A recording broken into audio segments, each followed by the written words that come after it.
അൻവിയ എന്താ ചെയ്യുന്നത്? എന്തിനാ സൺസ്ക്രീം ഇടുന്നത്? സ്കിന്ന് ബേൺ ആവും. ഇത് എവിടെയാ അൻവിയ ഉള്ളത്? പാർക്കിലല്ലേ?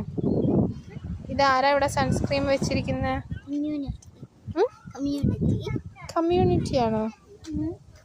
നമ്മുടെ മീത്ത് കൗണ്ടി അല്ലേ? മീത്ത് കൗണ്ടി കൗൺസിലാണ് ഇവിടെ ഇങ്ങനെ സൺസ്ക്രീം ഇതിനകത്ത് വെച്ചിരിക്കുന്നത്. അതായത് പാർക്കിൽ വരുന്നവർക്ക് യൂസ് ചെയ്യാൻ വേണ്ടിയിട്ടല്ലേ? അല്ലെങ്കിൽ നമ്മുടെ ഇത് യൂസ് ചെയ്തിട്ടില്ലെങ്കിൽ നമ്മുടെ സ്കിന്ന് ബേൺ ആയിപ്പോവും. അപ്പോൾ ഇതിനകത്ത് UV ഇൻഡെക്സിൻ്റെ ലെവലൊക്കെ കറക്റ്റായിട്ട് അവർ വെച്ചിരിക്കുന്നുണ്ട് അല്ലേ? 1 to 2 എന്താ low, 3 to 5 medium, 6 to 7 high.